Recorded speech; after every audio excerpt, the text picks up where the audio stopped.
Bonjour à tous, bienvenue dans mon talk sur Elasticsearch et les emojis. Aujourd'hui, je vais vous expliquer comment on fait pour indexer un emoji pizza et trouver des pizzerias dans Elasticsearch. Mon nom c'est Damien Alexandre, je suis développeur PHP, Elasticsearch, consultant et expert Symfony et emoji, et je travaille pour la société Jolicode. Alors, on va commencer avec vraiment le but à la base, hein. Pourquoi on met des emojis dans nos contenus aujourd'hui? En fait, il se trouve que la communication, elle s'est surtout faite de façon orale pendant très longtemps, et donc avec une communication orale, c'était plutôt facile de transmettre des émotions. On est capable de dire, quand on fait une blague, de donner le ton suffisant pour que ça soit compris comme une blague. Le problème des communications écrites, par contre, c'est qu'on peut pas passer ses émotions. Et donc pendant longtemps, c'était pas forcément un problème parce qu'on avait des communications écrites qui étaient relativement peu présentes. Mais avec l'avènement d'Internet et des SMS et de tous ces phénomènes de chat et de conversation à l'écrit, on a eu besoin d'ajouter ce caractère émotion dans nos contenus textuels pour qu'on soit simplement compris par nos pairs. Donc c'est pour ça qu'on a inventé les émoticônes. Les émoticônes, c'est ces petites ponctuations qui permettent de faire passer un contenu pour quelque chose de plus ou moins marrant ou pas. En 98, il y a un opérateur japonais, Docomo, qui s'est dit que c'était pas suffisant et qui a décidé d'intégrer pour ses clients, donc, et pour gagner aussi de nouveaux clients, des petits pictogrammes de couleurs de 12 pixels par 12 pixels, donc c'était sur des vieux téléphones, hein, en 98. Et donc ces différents pictogrammes permettaient eux aussi de passer des choses en plus, de donner un peu plus de contexte à du texte.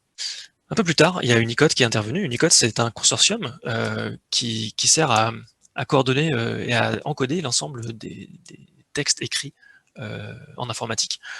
Parce que l'encodage qui était utilisé par Docomo était totalement propriétaire, bien sûr, et ça a pu poser plein de problèmes avec d'autres opérateurs téléphoniques qui n'avaient pas les mêmes icônes. Et donc Unicode, depuis longtemps, depuis 91, hein, encode l'intégralité des contenus textuels. Donc c'est grâce à Unicode qu'on a eu TF8, et c'est grâce à ça qu'on peut avoir des pages web qui s'affichent correctement, par exemple, dans nos différentes langues et dans nos différents navigateurs. Mais ils se sont intéressés aux emojis donc à partir de 2007, parce qu'il y avait ce problème au Japon des différences encodages pour les mêmes icônes qui existaient entre les différents opérateurs téléphoniques. Et donc il y avait un problème d'interopérabilité, et c'est exactement ce que tente de régler Unicode. Donc la naissance des emojis a vraiment été en 2010, donc c'était il y a seulement 11 ans, et il y a environ 800 emojis qui ont été ajoutés dans la spécification Unicode. Ils ont pris des pictogrammes d'origine japonaise, ils ont pris quelques nouvelles icônes, et ils ont aussi ajouté au format emoji quelques icônes qui étaient déjà présentes dans Unicode au format texte. C'est ce qui explique pourquoi vous trouvez énormément d'emojis sur des choses qui sont plutôt culturellement japonaises. On trouve par exemple le mont Fuji, mais on ne trouvera pas le mont Blanc. Et on trouve beaucoup de nourriture japonaise, mais on ne trouvera pas de choucroute. C'est parce qu'à l'origine, il y a tout un passé quand même, tout un passif qui a été intégré directement dans les tout premiers emojis officiels. Aujourd'hui, le support des emojis, il est plutôt complet. 10 ans plus tard, on trouve les emojis partout, tous nos claviers sont capables de les écrire, tous nos ordinateurs, que ce soit Android, Windows, Linux, iOS, macOS, ils sont tous capables aujourd'hui d'afficher ces emojis, et à part quelques particularités sur des nouveaux emojis, on n'a pas trop de problèmes. Une des particularités qu'on pourrait avoir, par exemple, c'est le tofu. Le tofu, c'est le carré là qu'on retrouve sur mon titre. On appelle ça le tofu, c'est un petit nom amical, hein, c'est pas du tout le nom officiel. Et en fait, ça veut juste dire que le caractère Unicode potentiellement est valide, mais la fonte qui est utilisée par mon ordinateur ne supporte pas ce caractère, n'a pas le dessin, et donc ne peut pas m'afficher le dessin de ce caractère. Par contre, si vous avez un carré avec un point d'interrogation à l'intérieur, là ça veut dire que le caractère est invalide, donc il est mal encodé ou il ne correspond à aucun code point Unicode valide.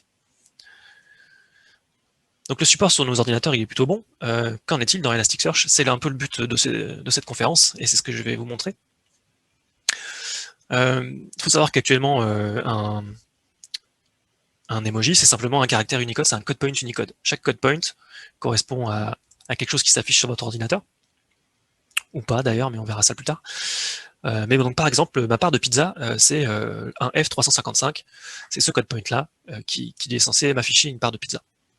Et n'importe quelle lettre de votre clavier, c'est aussi un code point Unicode. Et donc en fait, finalement, pour un ordinateur, un emoji ou une lettre classique, c'est la même chose. C'est juste qu'ensuite, on a notre OS qui décide d'afficher ça sous forme d'image, colorée. Et ça, c'est parce que c'est comme ça qu'on demande côté Unicode d'afficher ce genre de caractères. Donc les emojis, finalement, c'est du texte, mais avec une fonte qui permet de les rendre sous forme d'image colorée. Et ces fontes, il n'y a pas de fonte officielle. C'est comme pour le texte, hein, quand on choisit Arial ou Helvetica, là on a moins le choix, mais chaque constructeur va faire sa propre fonte pour supporter les emojis. Et donc on peut avoir des différences de rendu. Par exemple, on peut avoir le crayon de papier qui tourne vers la droite pour Google, mais qui tourne vers la gauche pour Gmail. Et donc on a des différences mineures de ce style-là en termes d'interprétation de ces emojis, qui peuvent être uniquement liées à l'OS et uniquement liées à l'interprétation qui est faite. Côté ordinateur, côté donc stockage, côté mémoire, c'est le même code point, c'est le même encodage, c'est le même stockage. C'est uniquement du coup l'affichage qui peut changer. Cet affichage, par exemple, ça peut être des différences assez importantes. Si on prend l'emoji cookie, pendant longtemps, sur les téléphones Samsung, quand on envoyait un cookie, en fait, la personne recevait des crackers. On peut aussi avoir des polémiques, comme par exemple, est-ce qu'on met le fromage du hamburger sur le steak ou en dessous? Et quand on s'est rendu compte que Google avait mis le fromage en dessous du steak, il y a eu tout un BurgerGate, et ça a fait la homepage de Hacker News pendant des semaines. On peut aussi avoir Samsung qui nous met 6 doigts quand on veut croiser les doigts comme ça. C'est des petites différences qui sont mineures, c'est uniquement la fonte de chacun de ces devices qui provoque ce genre de rendu cassé. Côté Elasticsearch, ça ne changerait rien du tout. Donc ce qui importe, c'est pas ce qui est affiché, c'est ce qui est stocké. Et donc même si vous n'avez pas de fonte pour supporter les emojis sur votre ordinateur, vous pouvez travailler avec. Vous allez travailler qu'avec des carrés de tofu, mais même Elasticsearch, hein, lui, il s'en fout de la couleur ou de comment c'est affiché sur votre ordinateur. Tout ce qu'il veut, lui, c'est le code point pour savoir quoi en faire. Donc bref, vos utilisateurs vont finir par saisir des pizzas emoji dans votre moteur de recherche. Ça va arriver, quoi que vous pensiez. Donc il faut s'y préparer. Est-ce que vous avez déjà essayé de saisir un emoji dans votre moteur de recherche? Alors il se trouve que sur GitHub, ça fonctionne très bien. On retrouve du code qui contient des emojis. Sur Twitter, ça fonctionne bien aussi, heureusement. Twitter a une très très forte proportion à utiliser les emojis. Et ça marche aussi sur Yelp. Yelp est un des précurseurs dans la recherche par emoji. Ils étaient même cités dans la spec officielle, dans la recommandation officielle de comment chercher avec des emojis. Hein. C'est un des exemples qu'on utilise depuis très longtemps. Et donc sur Yelp, quand on met l'emoji pizza, on trouve des pizzerias. Alors comment ils ont fait ça? C'est ce qu'on va voir, comment chercher comme Yelp. Admettons qu'on indexe un premier document qui contient simplement un titre dont le contenu est pizza, donc le mot pizza. Si on le cherche avec une query string classique, une close match, et qu'on cherche non pas avec le mot pizza, mais avec l'emoji pizza, on n'obtiendra donc aucun résultat. Pourquoi ça? C'est parce que ma recherche finalement contient simplement un token emoji, alors que mon document contient simplement un token pizza. Et qu'ils ne sont donc pas égaux. Alors comment on cherche? Tout ça, c'est standard. Il y a un document qui s'appelle le TR51 qui vous explique comment faire de la recherche avec des emojis. Concrètement, simplifié en une seule phrase, on vous demande de prendre chaque emoji, de l'indexer et d'indexer aussi avec lui ses annotations. Ces annotations dans la langue cible, bien sûr. Les annotations, c'est du texte qui décrit l'emoji. Donc ça permet de savoir ce qu'il signifie et ce qu'il représente. Donc par exemple, les annotations de notre part de pizza, en anglais ça va être cheese, pizza et slice, en français ça va être fromage, pareil pizza. Ces annotations, on les trouve dans le CLDR. Le CLDR, c'est un repository de data qui est produit par Unicode, dans lequel on retrouve des jeux de données pour tout ce qui est langage humain, tout ce qui est langage encodé par Unicode. Et donc on retrouve la liste de tous les emojis dans toutes les langues avec leurs annotations. Donc ce que nous dit notre spécification ici, c'est que pour un emoji pizza, on doit indexer le mot pizza, le mot cheese et le mot slice, en plus de l'emoji pizza. Pour faire ça, eh ben, on va utiliser les synonymes dans Elasticsearch. C'est exactement à ça que ça va nous servir. Donc rentrons dans le vif du sujet avec notre petit moteur de recherche préféré. Dans Elasticsearch, le support des emojis, en fait, il est assez récent. Il date seulement de la version 6.7. C'est la version dans laquelle Lucene 7.7.0 a été inclus. Et c'est depuis cette version-là de Lucene, en fait, que les emojis sont correctement interprétés et correctement tokenisés par le tokenizer standard. Ça veut dire que maintenant, depuis la 6.7, c'est standard, il n'y a rien à installer. Les emojis vont être correctement tokenisés et donc on va pouvoir faire des traitements dessus, notamment s'occuper des synonymes. Sur les versions de 6.4 à 6.7, en utilisant le plugin Analysis ICU, on avait aussi cette tokenisation qui pouvait se faire. Et donc on obtenait aussi nos emojis. Par contre, avant la version 6.4 d'Elasticsearch, il n'y avait rien. Et vos emojis étaient considérés comme de la ponctuation. Donc ils étaient simplement ôtés par le tokenizer ICU et le tokenizer standard. Donc pour pallier à ce problème, j'ai développé un plugin maison, j'ai fait quelques hacks, j'ai fait beaucoup de recherches là-dessus, mais je recommande pas du tout d'utiliser ça aujourd'hui. Non, vraiment le top, c'est que depuis Lucene 7.7, les emojis sont vraiment correctement tokenisés. Et il y a même un test dans le code source de Lucene qui le prouve, avec quelques emojis caca. Moi j'adore qu'ils aient choisi l'emoji caca pour faire leur test. Je trouve ça très classe. Alors, qu'est-ce qui se passe lorsqu'on demande à l'API Analyze, du coup, de tokeniser un emoji? Donc là, vous voyez, je passe simplement l'emoji pizza à l'API Analyze et je demande l'analyzer standard. C'est l'analyzer par défaut d'Elasticsearch. J'obtiens un token emoji pizza. Ça veut dire que la tokenisation s'est correctement passée, parce que j'ai bien un token, je vais bien pouvoir mettre ça dans l'index inversé, je vais bien pouvoir faire des modifs dessus, et il n'a pas été considéré comme de la ponctuation qui doit être enlevée. Avec les versions précédentes d'Elasticsearch, j'aurais rien du tout. Voilà.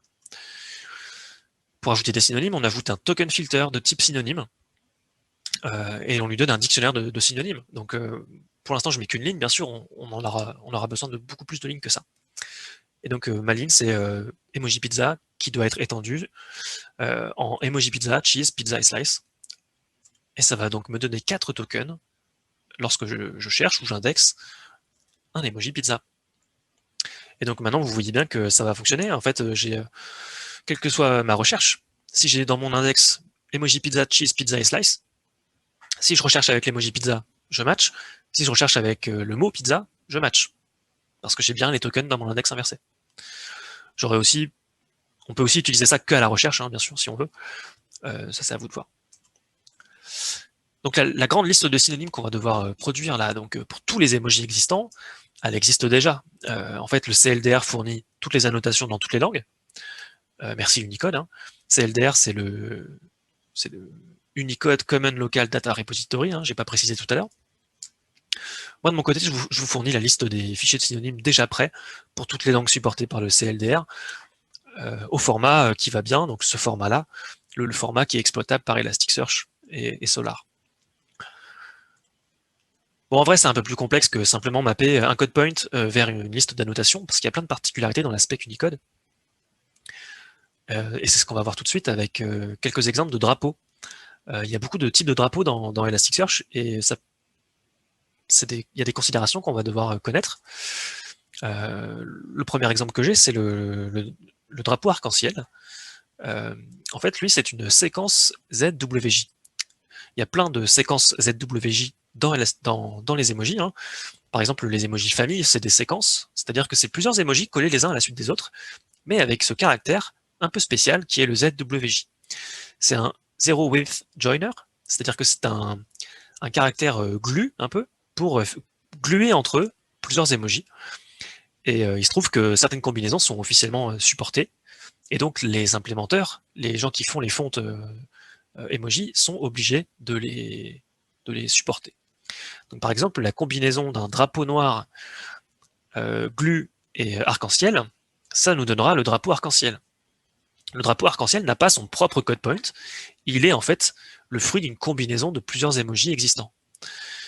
Ce genre de combinaison, est-ce que ça fonctionne dans Elasticsearch? Eh bien, c'est ce qu'on va voir. Effectivement, ça fonctionne. Et heureusement, parce qu'on aurait d'autres problèmes sinon. L'aventure est bien connue. Le tokenizer d'Elasticsearch, il a compris que quand c'était joiné, quand c'était glué comme ça devait être considéré comme un token. Et ça, c'est top. Donc on peut avoir du coup des synonymes qui sont appropriés, non pas à drapeau et à arc-en-ciel, mais aussi à la combinaison des deux. Et notamment ici, j'ai le mot pride. Il y a d'autres types de drapeaux. Il y a les drapeaux qui sont des drapeaux régionaux, donc les drapeaux de pays qui suivent la norme ISO 3166.1. Toutes ces lettres en bleu là que vous voyez sur mon écran sont en fait des regional indicators.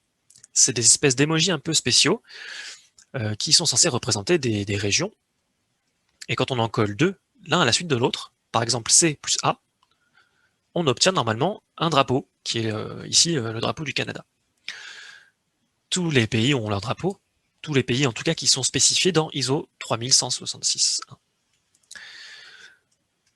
On trouve aussi d'autres exemples, d'autres types de drapeaux, comme les Nations Unies, l'Europe. Il y a aussi le drapeau de Taïwan, qui est, lui, par exemple, caché sur les téléphones chinois. Donc cette histoire de drapeau dans Unicode, ça pose même quelques questions géopolitiques qui sont plutôt intéressantes. Il y a certains drapeaux qui ont été inclus et d'autres pas, et ça pose parfois quelques gros problèmes au consortium Unicode. Quoi qu'il en soit, est-ce que Elasticsearch supporte bien ces combinaisons de regional indicators? La réponse est oui. Et donc, on va permettre à notre moteur de recherche de bien indexer Union européenne quand il y a un drapeau de l'Union européenne. Et ça, c'est top.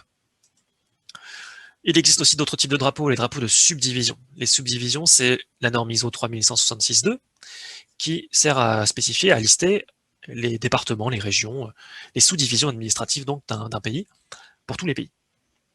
Donc par exemple, il y a l'Écosse qui a été inclus sous forme de sous-division administrative Unicode. Il n'y a que très peu de drapeaux qui sont implémentés aujourd'hui sur ce système. Il y en a 4, peut-être même 3, ça dépend des OS. Et un des exemples les plus connus, c'est l'Écosse. Et donc il y a plusieurs milliers de possibilités, et c'est grâce à ça qu'on va enfin avoir notre emoji BZH, notre petit emoji du drapeau breton, qu'on va pouvoir afficher partout, comme en concert, il y a toujours un drapeau breton qui se balade. Pour afficher le drapeau de l'Écosse, en fait, on doit utiliser un emoji drapeau, suivi de caractères invisibles qui sont des caractères de tag, et on doit écrire avec ces tags GB, SCT, donc Grande-Bretagne, et puis Scotland, et à la fin, on ajoute un cancel tag. Et donc la combinaison de ces 7 caractères, c'est censé nous donner le drapeau de l'Écosse sur les appareils qui le supportent. Et donc en fait, on connaît déjà la combinaison de tags nécessaires pour le drapeau breton, par exemple. Donc là, sur mes slides, dans mes synonymes, j'ai le drapeau breton. Sauf que vous le voyez pas encore parce qu'il n'y a personne pour l'instant qui a dessiné ce drapeau breton dans les fontes emoji couleurs de son système. Mais il suffit d'aller faire un peu pression chez Google et à Apple et on aura notre drapeau breton. Quoi qu'il en soit, est-ce que ça c'est bien supporté par Elasticsearch? La réponse est oui. Elasticsearch va bien tokeniser correctement nos drapeaux de sous-division. Donc il conserve bien qu'un seul token pour l'ensemble de mes caractères, là, les 7 code points Unicode. Et donc ça veut dire que je peux indexer Scotland quand on me donne un drapeau de l'Écosse. Il existe aussi des modificateurs de teint de peau dans Unicode. Vous savez, quand vous tapez un emoji dans WhatsApp, par exemple, il vous propose de choisir le teint de peau que vous voulez.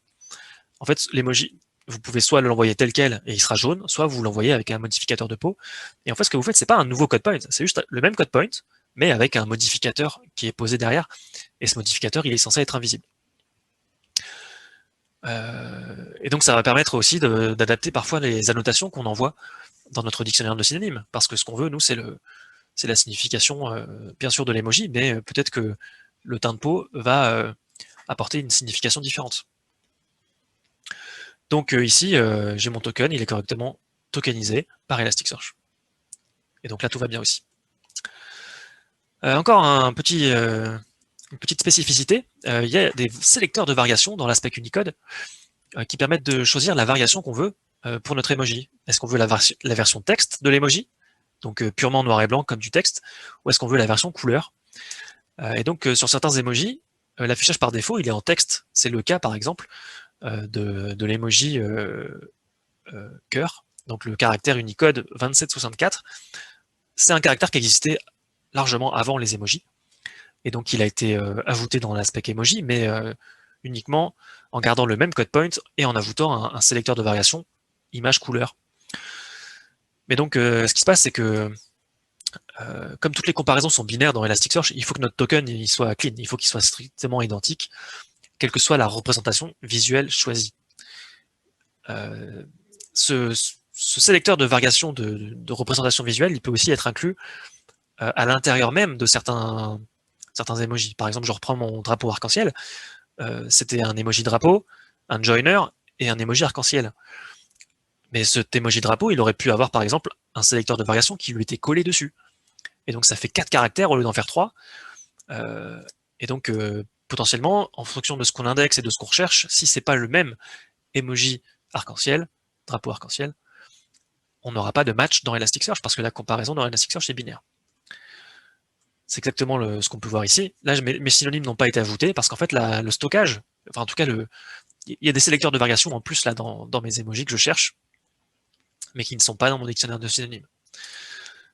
Et donc ça pose un problème parce que du coup, on n'a pas enrichi notre index. Pour pallier à ce problème, on va rajouter simplement un token filter de type pattern replace. Pattern replace, ça nous permet de faire des expressions régulières, hein, un petit preg replace, quoi. Et ça me permet d'enlever tous ces sélecteurs de variation de mes tokens.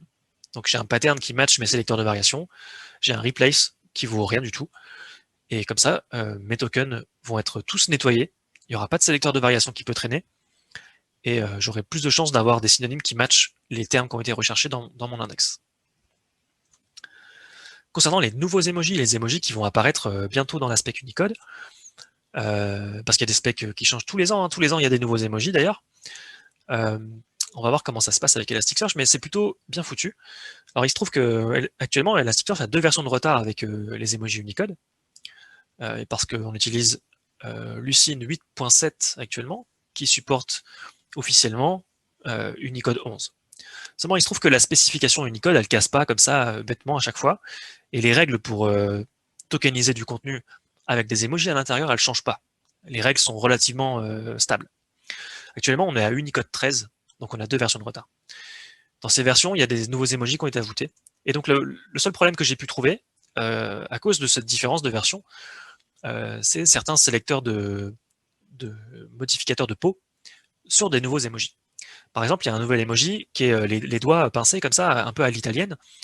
Et ben cet emoji-là, il fonctionnera très bien, il sera tokenisé correctement, il sera compris comme un emoji par Elasticsearch. Par contre, si vous lui collez un sélecteur de ton de peau, il va vous produire 2 emojis. L'emoji avec les doigts pincés et l'emoji sélecteur de teint de peau. Au lieu d'avoir qu'un seul emoji qui est censé représenter vraiment un groupe qui est valide. Donc c'est ce genre de petits problèmes qui pourraient se produire. Cependant, les annotations des doigts pincés vont quand même être ajoutées à votre index, donc l'effet de bord il est relativement maîtrisé. Donc c'est globalement très très fonctionnel, même avec les nouveaux emojis. Et donc à moins qu'il y ait des nouvelles spécificités qui rentrent dans la spec, quelque chose comme les drapeaux de sous-division qui sont assez récents, il n'y aura pas de problème avec les futures versions d'Unicode. Donc l'analyzer complet pour notre petit exemple, le voici. Je déclare quelques filtres. Je déclare un premier filtre qui est English Emoji, qui est de type synonyme, et je lui passe un fichier de synonyme. Ce fichier de synonyme, vous allez le récupérer sur GitHub dans jolicode/emoji search.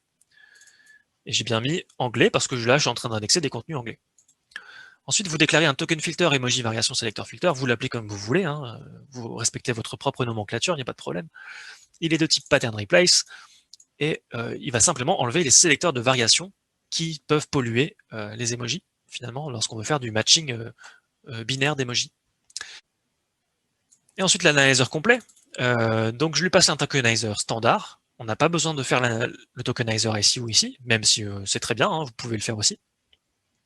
Je lui passe un lowercase, et ensuite, je lui passe mes 2 token filters, donc celui qui enlève les sélecteurs de variation et celui qui met les synonymes.